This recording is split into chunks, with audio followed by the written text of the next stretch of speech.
Creer. Creer es una palabra muy usada en nuestro lenguaje cotidiano, en nuestro lenguaje obviamente de la iglesia. Creer es una palabra muy bíblica. Habla mucho la Biblia acerca de creer. Pero, ¿qué es creer? ¿Qué es creer? Y tal vez hay algo más importante que la pregunta ¿qué es creer? Y es, ¿usted una persona que cree? ¿Es usted un creyente? Y otra pregunta que puede ser todavía mucho más práctica para nosotros, y es, ¿cómo puedo yo saber si lo que yo creo es verdad? Si mi fe es verdadera, si estoy creyendo verdaderamente. Ese es un tema muy importante en la Biblia, y creo que nosotros tenemos en la Biblia suficiente orientación para evaluar si nosotros realmente creemos. La Biblia quiere que usted y yo tengamos la seguridad de ser creyentes, pero no de engañarnos, porque es muy fácil engañarse a uno mismo pensando que es un creyente. Esta serie que se llama Nunca estás solo nos va a ayudar, entre otras cosas, a entender esto de creer, porque esta serie está basada en el Evangelio de Juan, específicamente en los 7 milagros que Juan enlistó que hizo Jesús. Jesús hizo muchos milagros, pero es curioso que Juan solamente en su Evangelio escribiera o escogiera escribir solo sobre 7 milagros que hizo Jesús, que él los llama señales. La semana pasada cuando iniciamos vimos el primer milagro, que fue cuando Jesús convirtió el agua en vino. Hoy vamos a ver el segundo milagro de Jesús y lo vamos a leer, se encuentra en Juan capítulo 4, versículo 46 al 53, y ustedes van a notar, si tienen buen oído y recuerdan bien la historia, van a notar que hay ciertas similitudes con el milagro anterior, pero también hay diferencias. Entonces vamos a leerlo en Juan 4, 46 al 53, que dice así: Y volvió Jesús a Caná de Galilea, donde había convertido el agua en vino. Había allí un funcionario real cuyo hijo estaba enfermo en Capernaum. Cuando este hombre se enteró de que Jesús había llegado de Judea a Galilea, fue a su encuentro y le suplicó que bajara a sanar a su hijo, pues estaba a punto de morir. Ustedes nunca van a creer si no ven señales y prodigios, le dijo Jesús. Señor, rogó el funcionario, baja antes de que muera mi hijo. Vuelve a casa, que tu hijo vive, le dijo Jesús. El hombre creyó lo que Jesús le dijo y se fue. Cuando se dirigía a su casa, sus siervos salieron a su encuentro y le dieron la buena noticia de que su hijo estaba vivo. Cuando les preguntó a qué hora había comenzado su hijo a sentirse mejor, le contestaron: ayer a la 1 de la tarde se le quitó la fiebre. Entonces el padre se dio cuenta de que precisamente a esa hora Jesús le había dicho: tu hijo vive. Así que creyó él con toda su familia. Amén. ¿Notaron las similitudes? Por lo menos 2 similitudes. Una es que este segundo milagro sucedió en la misma ciudad donde hizo el primer milagro, en Caná de Galilea. La segunda similitud es que el milagro lo presenciaron o fueron testigos, se dieron cuenta de que Jesús había hecho un milagro primero los servidores. No las personas no el hombre que había pedido el milagro, sino los servidores, tanto en la boda de Caná como en este. Pero hay una gran diferencia. Y la primera, o la grande diferencia es que en el primer milagro se realizó en un ambiente de celebración. En cambio, en este segundo milagro se realizó en un ambiente de desesperación. En el primer milagro se estaba festejando uno de los eventos más felices de la vida, una boda, un matrimonio. Pero en este segundo milagro se enfrenta a la muerte. Este hombre del cual se narra en esta historia ustedes lo notaron, era un hombre, como dice, pertenecía a la corte del rey, y en ese sentido se refería al rey Herodes, y podía ser comparado hoy en día con un ministro del gabinete presidencial, o sea, una persona que tenía poder, tenía influencia y seguramente tenía buen dinero, pero de nada le sirvió todo esto, ni el poder, ni el dinero, ni las influencias, porque nada de eso puede proteger de una enfermedad, nada de eso puede protegernos a nosotros o evitar que a la casa, al hogar nuestro o a nuestras vidas llegue la muerte. Lo hemos vivido en la pandemia. La pandemia ha arrasado a millones y millones de personas en el mundo, de todas las clases sociales, de todos los credos religiosos, de todas las corrientes políticas, de todas las profesiones, de todo. Y el dinero, ni las posesiones, ni el poder pueden protegernos. Seguramente este padre había hecho todo lo que podía para ayudar a su hijo. Y con seguridad alguien le había dicho, porque recuerden, esto está sucediendo en Caná de Galilea, y seguramente alguien le había sugerido que buscara a Jesús para que le ayudara. Ahora, hay una situación geográfica aquí que dificulta el asunto. Jesús y el papá del niño están en Caná de Galilea, pero el niño está en otra ciudad, en Capernaum, y eso más o menos son 30 kilómetros de distancia. Para nosotros 30 kilómetros es nada, pero en esa época, donde no había motos, ni carros, ni buses, 30 kilómetros era mucho. Por lo menos, sin descansar, dicen que ese viaje podía durar entre 10 y 12 horas. 10 y 12 horas, sin descansar. El hombre, entonces, se acerca a Jesús y le hace una petición muy directa y urgente. Y eso también llama la atención. No envió a un mensajero, no dijo, bueno, como era un hombre con influencia y poder en la corte del rey, hubiera podido decirle, vea, usted me busca ese tipo Jesús y me lo trae. No envió un mensajero, no envió a uno de sus siervos, tampoco hizo uso de su posición, diciendo, es que usted no sabe quién soy yo, soy una persona muy importante. Tampoco prometió darle una ofrenda a Jesús si lo ayudaba.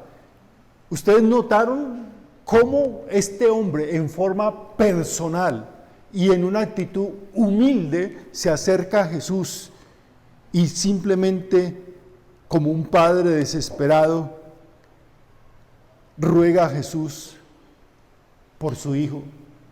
Por favor, ven a mi casa, ven a mi casa. Estaba dispuesto como un padre a resolver el problema de su hijo. Por eso tenía un plan bien pensado. Voy a buscar a Jesús, le voy a pedir, le voy a suplicar que venga conmigo a mi casa y que Él sane a mi hijo.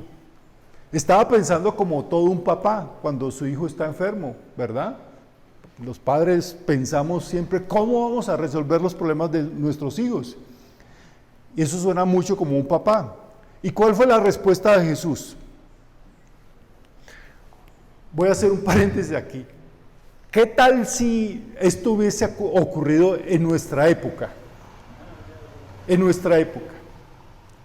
Que usted tuviese a un hijo enfermo, grave, y le hubieran dicho, en Armenia acaba de llegar un pastor, un apóstol de esos que andan por ahí sueltos, que tiene el poder de sanar.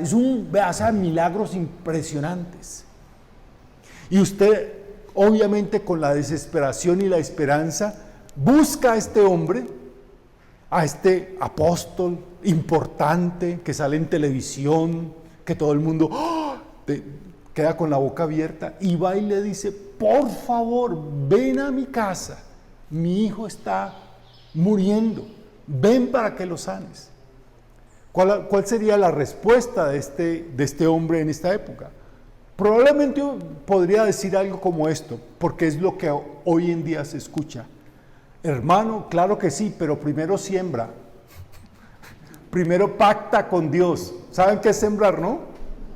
Así llaman estos personajes a primero hay que dar dinero, la siembra, el pacto. O hubiera podido decir también, bueno, vamos a reprender ese espíritu maligno, ¿ya? O tal vez algo que es más popular incluso entre muchos de ustedes, le hubiera dicho, hermano, vaya a la casa y declare sanidad sobre su hijo.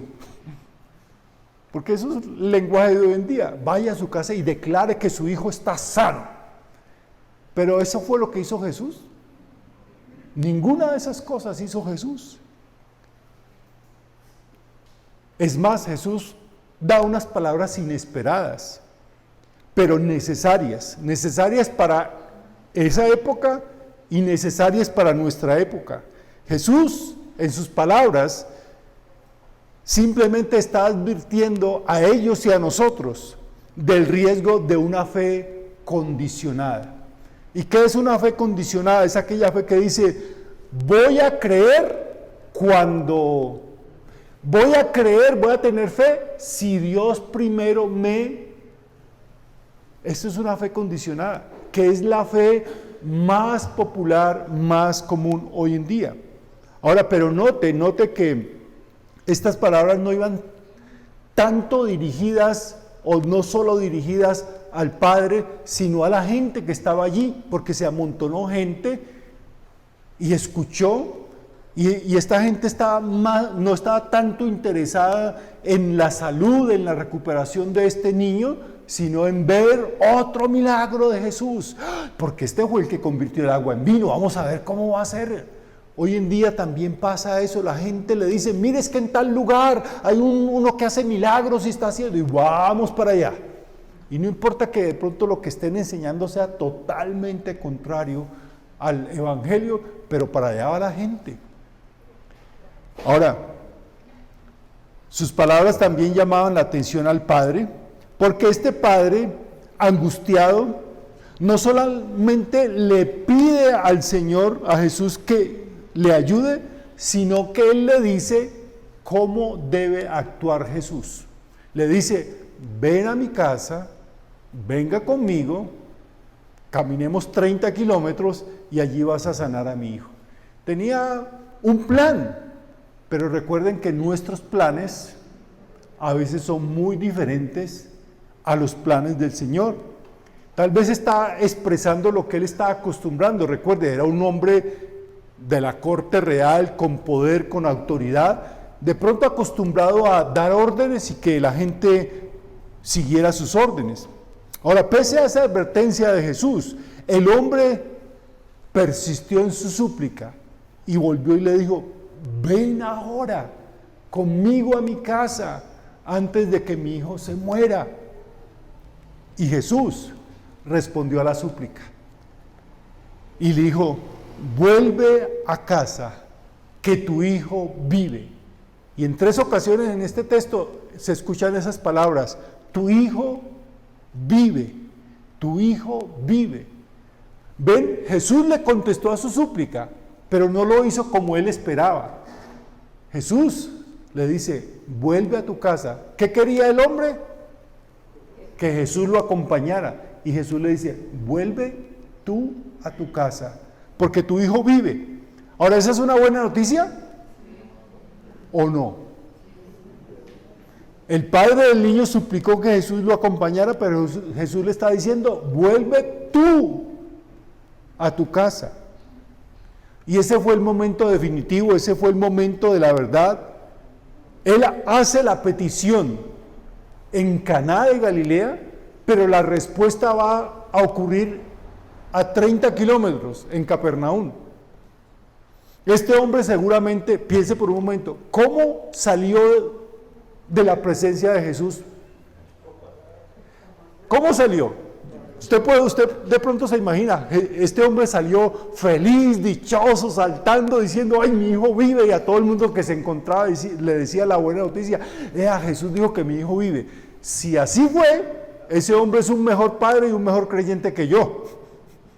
Porque yo, si escucho esas palabras de Jesús, trago saliva, respiro profundo, miro el largo camino a la casa y agarro a Jesús del brazo y le digo, ven conmigo, ven conmigo, por favor ven conmigo. Y no lo soltaría, porque no sé para ustedes, pero para mí, en mi cabeza, tendría muchas preguntas, muchas dudas. En mi cabeza diría, bueno, me voy, ¿y qué tal que cuando llegue mi hijo esté muerto? Me voy, ¿y qué tal que mi hijo siga peor? Y después vuelva a buscar a Jesús y él ya no esté aquí en la ciudad de Caná, ya se ha ido para otro lugar. Tantas preguntas, tantas dudas, porque así actuamos nosotros, o por lo menos yo. Ahora, pero la respuesta de este hombre fue esta, que tomó una decisión. ¿Y cuál fue la decisión? Dice la Escritura, el hombre creyó lo que Jesús le dijo y se fue. El hombre creyó lo que Jesús le dijo y se fue. Y mientras se acercaba a su casa, después de tal vez 10 horas de camino, le sale al encuentro sus servidores y le dicen, tu hijo vive, tu hijo está vivo. Y él pregunta, ¿y a qué hora? Si se da cuenta que justo en la hora que Jesús dijo, tu hijo vive, su hijo se había empezado a recuperar. Ahora podemos terminar esta historia allí, pero siempre que leemos una historia de la Biblia, del Evangelio en este caso, tenemos que hacernos preguntas. Y de nuevo la pregunta es, ¿por qué el evangelista Juan puso en su evangelio esta historia, este milagro? ¿Qué era lo que él quería que aprendiéramos de esta historia? Y de nuevo, quiero recordarles que el mismo Juan, en el capítulo 21, al final de su evangelio, él dice por qué escribió acerca de estos milagros que hizo Jesús. Y él dijo, esto se escribió para que ustedes crean que Jesús es el Hijo de Dios y creyendo tengan vida en su nombre. Entonces, Juan escribió esta historia para que usted y yo creyéramos. Y yo pienso que el enfoque de este milagro, para que lo entendamos, es aclararnos de nuevo qué es creer. Recuerdan que con esa pregunta empezamos esta enseñanza. ¿Qué es creer? ¿Es usted una persona que cree? ¿Cómo saber si realmente usted es una persona que cree? La pista para mí está en lo que Jesús le dice al hombre cuando le suplica que vaya con él y sane a su hijo. Mire el versículo 48 de 9. Ustedes nunca van a creer si no ven señales y prodigios, le dijo Jesús. Este tema de creer verdaderamente está presente en varias partes del Evangelio de Juan. A Juan le interesa que no nos engañemos a nosotros mismos acerca de creer. Miren en otra parte del Evangelio el mismo tema, Juan capítulo 2, versículos 23 y 25 al 25.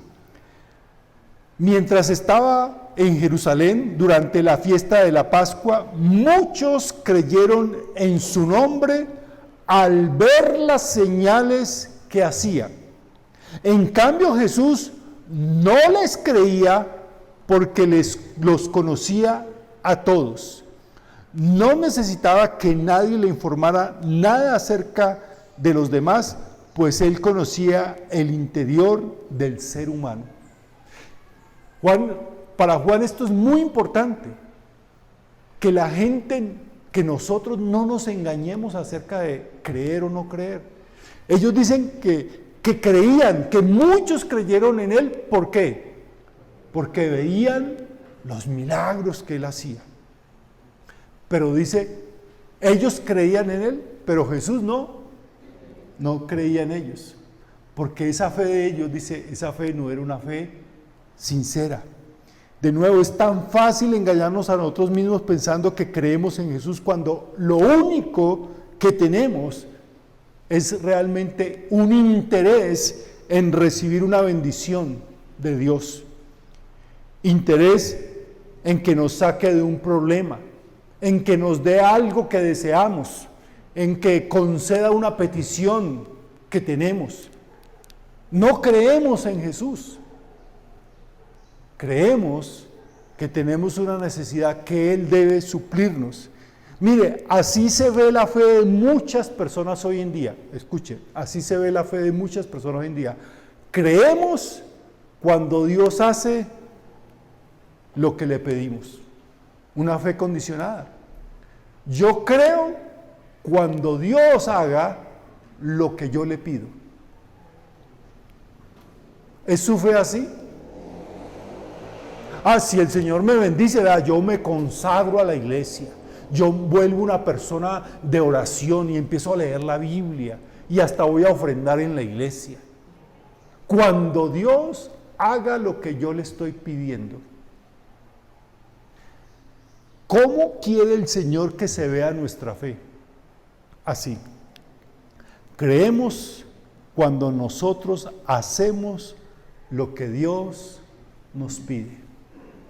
En otras palabras, la evidencia de que realmente creemos es que nosotros obedecemos.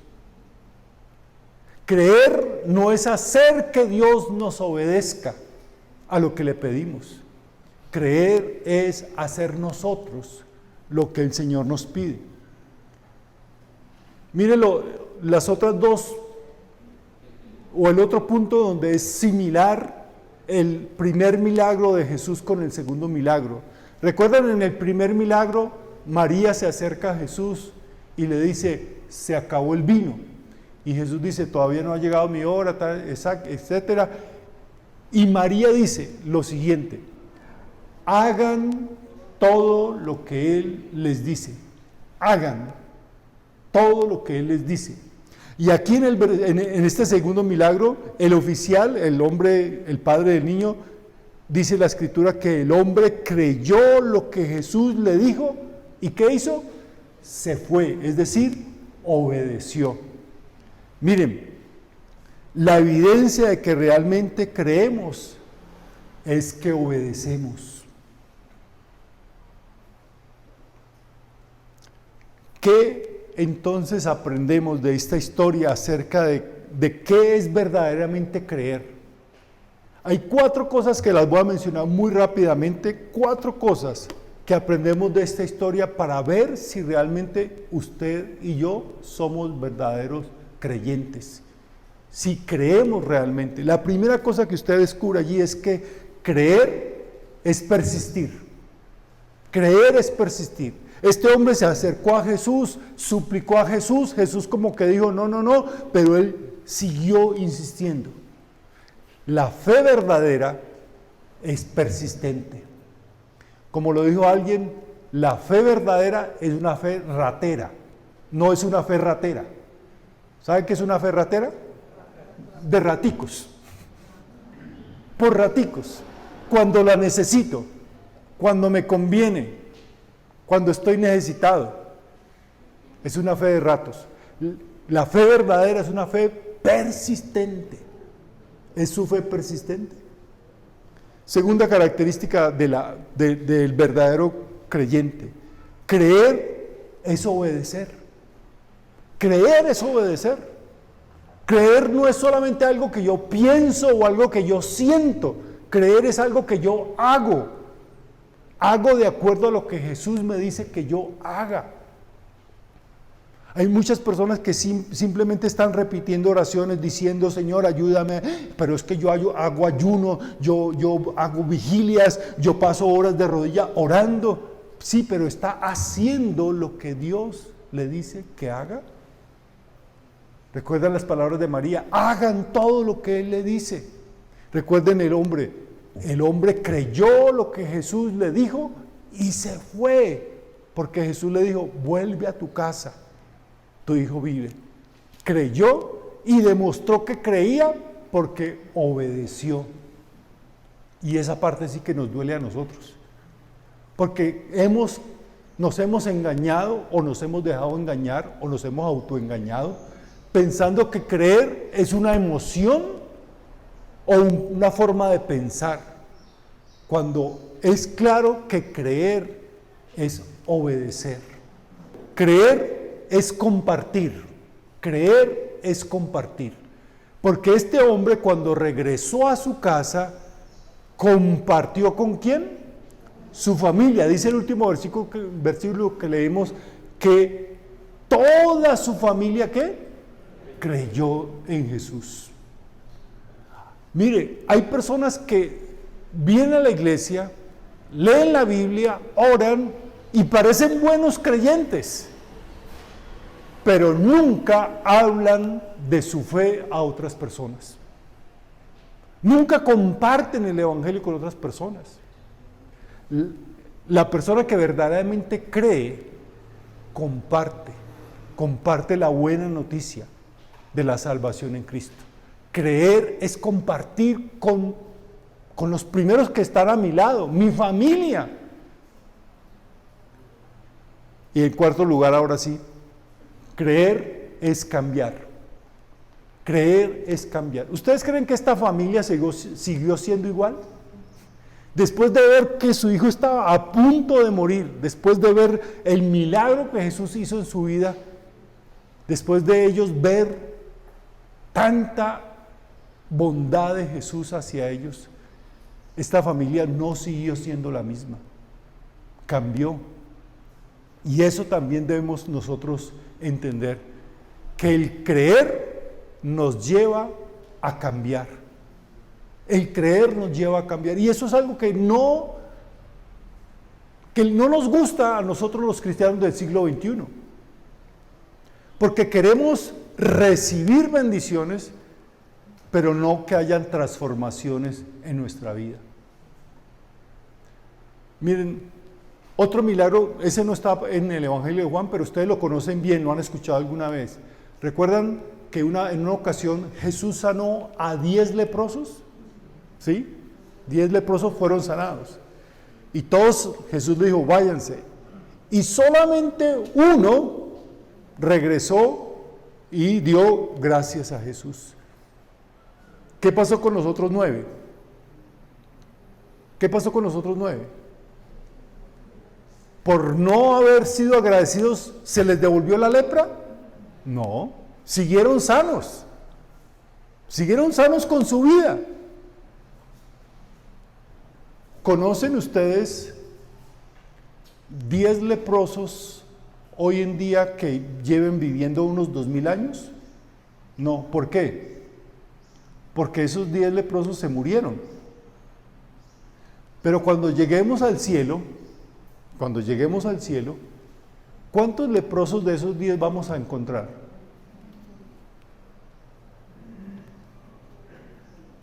Los otros también fueron sanados, pero no fueron ¿qué?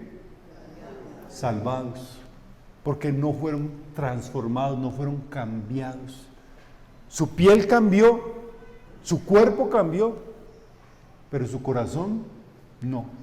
Hoy en día, cuando se predica en los púlpitos de mucha gente y muchas campañas de sanidad y milagros, ven por tu milagro. Y la gente va por su milagro, pero no va por la salvación de su alma. Y habrá muchas personas sanas en el infierno.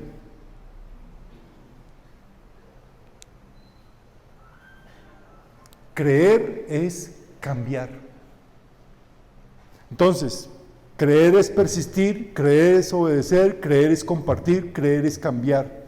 Creer impacta nuestra vida, impacta nuestra familia, cambia nuestra familia. Por eso le pregunto, ¿puede decir que usted puede decir, yo realmente sí creo? ¿Realmente creo?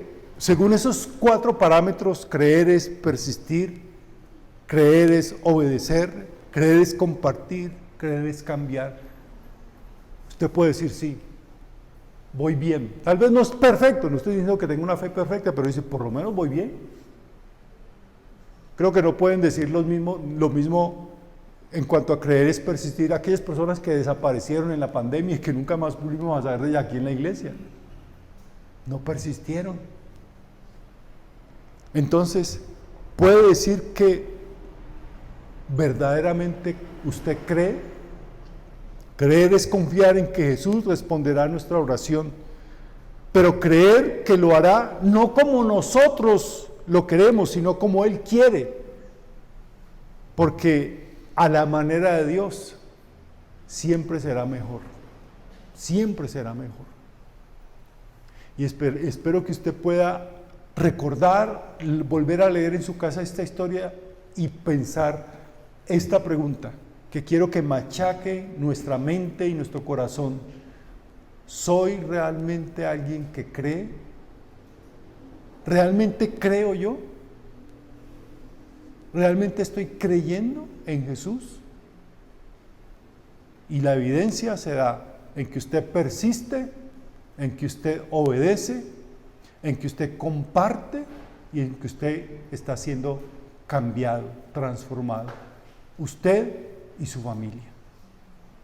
Vamos a ponernos en pies y yo le voy a pedir que usted mismo le pida al Señor esta oración tan sencilla. Señor, que mi fe sea una fe verdadera, que mi fe en ti sea una fe verdadera. Quiero creer como este hombre, quiero creer y manifestar mi fe obedeciendo. Dios y Padre nuestro, muchas gracias te damos porque hemos sido llamados a creer en ti y a confiar en ti. Pero Señor, muchas veces nosotros mismos nos engañamos, creyendo que venir a una iglesia, estar un rato, cumplir con una tradición religiosa, dar una ofrenda, cantar, que eso es creer. Pero gracias porque tú nos has enseñado a través de tu palabra que creer es mucho más que eso. Creer es persistir. Señor, ayuda a que nuestra fe sea una fe persistente, que creamos, Señor, siempre, no solamente cuando queremos, cuando lo necesitamos, cuando nos conviene, que creamos y persistamos en nuestra fe. Señor, creer es obedecer. ¿Y cómo nos cuesta, Señor, obedecer? Queremos que las cosas se hagan a nuestra manera y no a la tuya. Pero humildemente queremos pedirte, Señor, ayúdanos a hacer lo que tú nos dices y no a esperar que tú hagas lo que nosotros decimos. Creer, Señor, es compartir. Por eso te pedimos, Señor, que la bendición de conocer el Evangelio de la salvación de Cristo Jesús lo podamos compartir con otras personas, especialmente los de nuestra familia, para que puedan ellos también recibir esa bendición. Señor, creer es cambiar y ayúdanos, Señor, a que la fe en ti no se manifieste solamente en bendiciones, sino en transformaciones de nuestra vida. Que nuestra vida cambie, Señor, y se vea en todo lugar, en todo momento, ante cualquier persona, que creemos en ti y eso está cambiando nuestra vida, eso está cambiando nuestra familia, eso está cambiando nuestra forma de ser, de hacer negocios, de divertirnos, de manejar nuestro dinero, de relacionarnos, que nuestra vida está cambiando porque hemos creído en ti. Señor, estamos en este camino de creer y nos falta mucho, mucho, mucho por caminar, pero ayúdanos a seguir en este viaje. Te lo suplicamos en el nombre de Cristo Jesús. Amén. Amén.